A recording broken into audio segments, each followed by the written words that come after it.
Well, it is good to be back with you after being away for 2 weeks or 2 Sundays.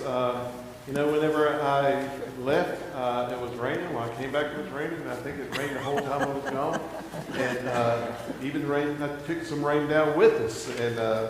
But if it makes you feel any better, it never got much above, 89? Okay, don't shoot. And I did hear, Marty, I think last week you said that, I'd only been here for 5 months and I already had to take 2 weeks off. Just one of those things. Today we're beginning a new series, and it is based on our mission statement. And as you can kind of see up here, this is our mission statement. But before we get into that, I want to take time just to, once again, go to God in prayer. And so if you would, let's begin with the prayer that we've been praying since we've been here. If you would, hold your hands out, palms up. We do this because we come into this place expecting to receive something from God. And this is just kind of our way of showing that. And pray this prayer with us. Lord, I offer myself to you. Lord, I offer myself to you. Open my ears to hear. Open my ears to hear. And my heart to receive. And my heart to receive. All you have for me today. All you have for me today. In Jesus' name I pray. In Jesus' name I pray. Amen. Okay, so we're beginning this series that's going to last for 3 weeks, so 2 more Sundays after this, on our mission statement. Now, before we get started, what is a mission statement? Anybody got an idea? It's what we plan to do. It's what we plan to do. Here we go. Anybody else? What we're about. Well, if we're going to bring it down into a nice condensed little phrase, it is this. It is the grand purpose for which we exist. A mission statement is the grand purpose for which we exist. Now, our mission statement is, we'll get into that in just a moment, but all churches have a mission statement. Even if they don't have one formalized, we have one. If you are a United Methodist Church in the Western North Carolina Conference and you don't have your own personal mission statement, then our conference has one. It's this: follow Jesus, make disciples, transform the world. If you belong to a conference that doesn't have one, then here's the one for United Methodist Church: to make disciples for the transformation of the world. To make disciples of Jesus Christ for the transformation of the world. Now, if you kind of see this, all of these things are kind of related together. And it comes back that they all come back to one mission statement. And it is one that Jesus himself gave us. He did not sit down with the committee and say, okay, Lord, why do we exist? Jesus already had this in mind. And he gave this to his followers, his disciples, and all these other people who gathered on the mountainside right after the resurrection, about 40 days after the Jesus kind of went back up into heaven. I may be wrong on those dates, but excuse me. Sometime after the resurrection, he gathered his disciples, his followers, on a mountainside, and there were many people there, and some who were still trying to figure out, who is this man Jesus? But as he was ascended and in heaven, he said this. And this comes from the Matthew's Gospel, the very last verse. It said this. Jesus said to them, go and make disciples of all nations, baptizing them in the name of the Father, Son, and of the Holy Spirit. Teach these new disciples to obey all the commands I've given you. Now, if you think about it this way, these were the very last words that Jesus spoke as he was leaving. He was leaving all of these new disciples, and the ones that had been with him the longest had only been with him for 4 years. And he was leaving all of these people. And he knew he would not return in their lifetime, so he knew that they had a mission to do. And this was like the last words he was going to say. Now, I've been with a lot of people whenever they pass from this life to the next, and I know some of you have done the same. And usually, if somebody has last words, it's something that they want you to remember. You know, I'm kind of hoping that my last words will be something to my family like, I love you. And I want you to always remember this, and that even death's not going to make a difference in that. That's kind of what I hope my last words will be. These were Jesus. He wanted to make sure that they got the understanding, that they got the point of their purpose was to do something. Go, make disciples, baptize them in the name of the Father, Son, and the Holy Spirit, and teach them everything that I've taught you. You teach them as well. So this was theirs. So all mission statements in the Christian church usually comes back to some variation of this. So what about Yadkinville United Methodist Church's mission statement? What is it? Well, it's this. Offering care and hope through living, learning, and loving God and each other. So what does that mean? Well, we're going to be talking about these things, these three elements, living, learning, and loving, today in the next 2 weeks, about what it means and how it is our mission statement. Now, we've got this as a mission statement, and I'm trying to give you a little bit of a foundation, a footing, if you will, about who we are, why we exist in this community at this point in history. But at the same time, if this kind of piques your interest a little bit and you want to know a little bit more, not just about our mission statement, but about how we're going to build and reclaim our foundation, then I want to invite you to something very special. In just a few weeks, the leadership team is meeting for a retreat, but we're opening it up to the whole church. Anybody who would like to come, we're going to be having a foundations retreat where we will, once again, reaffirm our mission statement. And this is on Friday night. And also, how we will relate to one another. Now, even if you don't come to this, you will at some point hear how we're going to relate to each other. I promise you that. And then on the next day, we're going to talk about our values. What is it that makes Yadkinville Church unique? Those things that if it weren't for these particular values, we would not exist. What is the vision? How are we going to live out our mission to make disciples? And then a few little things about how we're going to make this happen. All of this is happening on Friday evening and Saturday. And if you sign up, we'll provide even lunch for you on Saturday. And you'll get more about, signing up beginning next week. But that's just kind of a quick commercial, if you will. So what is, once again, our mission is offering hope and love through living, learning, and loving. So we're going to break this down into the three parts. First one being living. Now, how in the world can we make disciples? How can we offer hope and love by living? I started thinking about this.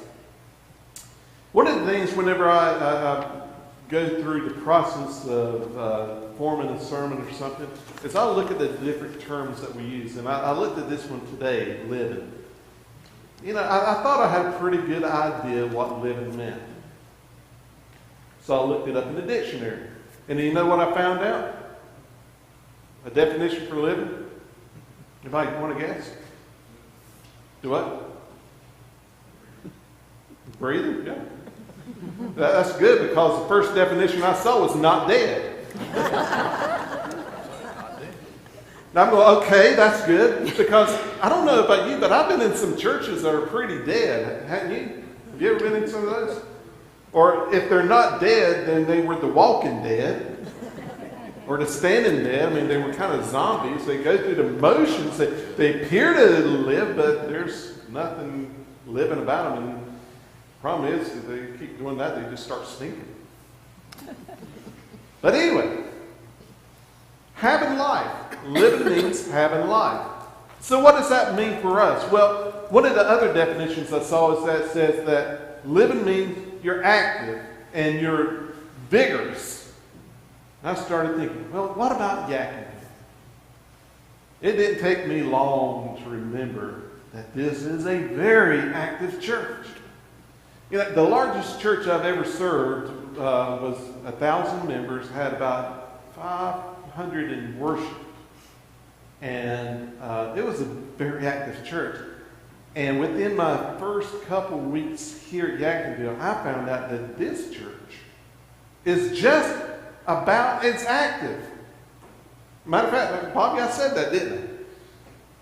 Day-to-day operations, this church is so active. There is something always going on in this church. Even if it's not something within the church life itself, this building is being used for something in the community. So there's plenty of life here. So evidently, if we start thinking of it this way, does that mean we're living? If a church is very active, is it living? Well, I think here, yes, but not in all. Just because you do all the things doesn't always mean that you're living. I want to bring up some scripture here that kind of proves this point. This comes from Luke's gospel. Jesus is telling this as a parable. And if you remember, a parable is a story that may or may not be literally true, but it has an eternal truth to it. And so this is Jesus telling some disciples and some people this story. And it begins like this. Jesus told this parable to certain people who had convinced themselves that they were righteous and who looked on everyone else with disgust. Now, friends, let me ask you this. Have you ever seen some good church people like this? You know, good church people who consider themselves so righteous that they look on everybody else with disgust? I believe this is the kind of people who Jesus was looking at. He said this. 2 people went up to the temple to pray. One was a Pharisee and the other was a tax collector. The Pharisee stood and prayed about himself with these words, God, I thank you that I'm not like everyone else. I'm not like the evildoers and the crooks and the adulterers, or even like this tax collector. Oh yeah, we've seen people like that, haven't we? Not just people in the church, but the preachers too. Who say, God, I thank you I'm not like all these others. And, you know, we could use the same words. We could say the evildoers, the crooks, the adulterers, but we could say, Lord, I'm so glad I'm not like those Democrats or Republicans. I've heard people say that. Or I'm glad I'm not like those homosexuals, or I'm glad I'm not like those Hispanics, or whatever derogatory thing you want to say. But the story doesn't stop there. It continues by saying this. I fast twice a week, and I give 1/10 of everything I receive. Oh, see, this Pharisee knows not only the words he thought he should say, but he also knew the things he was supposed to be doing. He was doing everything that he was told he was supposed to do to be the good church person. But the tax collector stood at a distance. He wouldn't even lift his eyes toward the heavens. Rather, he struck his chest and he said, God, show mercy on me, because I'm a sinner. Jesus sums it up like this. He says, I tell you, this person, that is the tax collector, went down to his home justified rather than the Pharisee.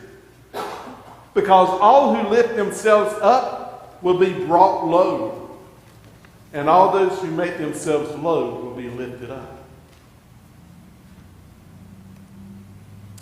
Well, what we had here was a classic story of how some people claim to follow God and miss the whole point of following God. Now, the Pharisee was a religious man. He had to be a Pharisee That was not something, that was not a title that was just given willy-nilly. There was no honorary Pharisees. You had to know the law, Torah. You had to live a certain way. But for all of his knowledge, he still missed the point. For all the knowledge of religion he had, he was smart. But he lacked being humble. So when we read this story, we begin to understand that there is a difference just between saying the words and doing the right things and being the right person. Because there are a lot of people who can say the right things and do the right things and are still very much a phony. Back when I was young, there was a TV show that I watched. I think it was, even by then, it was in syndication. But it was a TV show that I loved to watch that was just hilarious. And I think you will remember it too. You remember Green Acres? Well, I found a clip to kind of illustrate this point. So take a look. Now, I can save you the trip to Drucker's.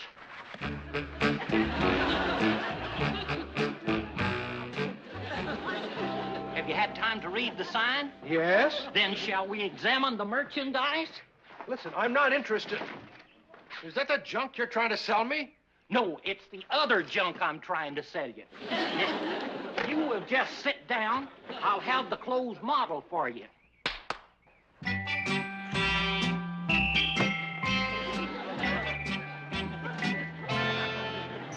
Now, this is a copy of a genuine imitation of an original Parisian design stolen by... I'm looking for something for an 8-year-old boy.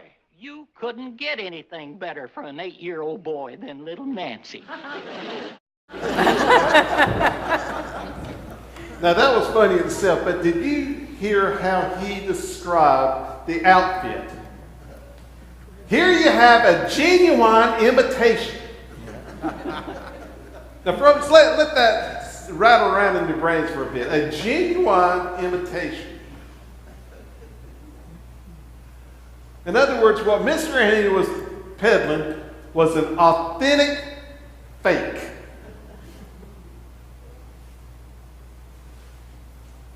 You know, one of the worst tongue lashes I've ever received as a pastor was early on in my career as a pastor. Whenever I put out I changed the phrase on the church sign. I had the audacity to put on the church road sign. I'm not going to give you the name of the church because I'm not going to do that. But it said blank blank United Methodist Church. And this is what I put down.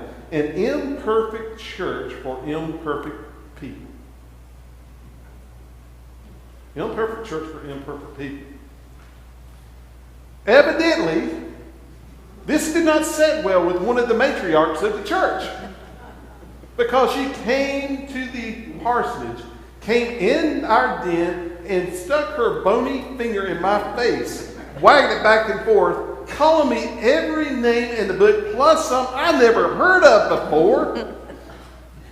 I insulted her for calling her and her church imperfect. And after her berating me for a while, she left feeling vindicated and justified, and I just felt stupefied. So I started thinking, did I do something wrong? So I walked out to the sign and I looked at it. An imperfect church for imperfect people. And you know what I did?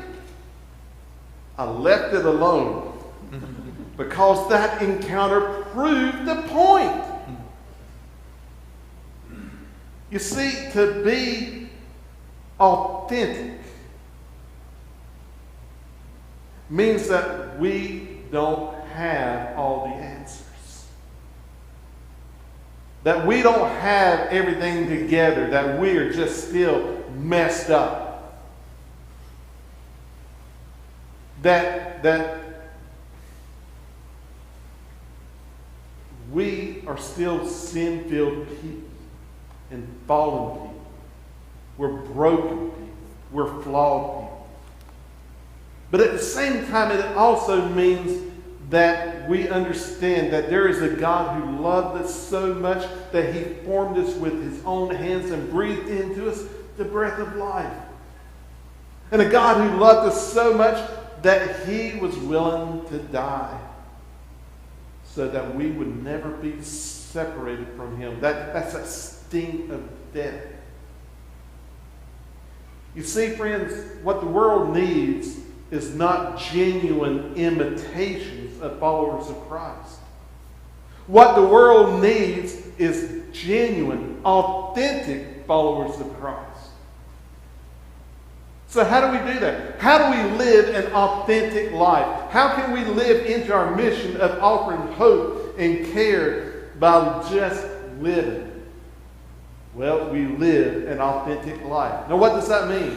Well, once again, I go back to the dictionary and I look up what authentic means. It means this: not false, not an imitation, not even a genuine imitation. It means something that is real, something that is actual. So there we have authentic. Living, we remembered just a moment ago, means not dead, but it also means this: the pursuit of a desired lifestyle. So we're looking to live out a real life. Now, if we're going to put that in a Christological form, or look at it through our theological glasses and rephrase it, I think it would be best to do this.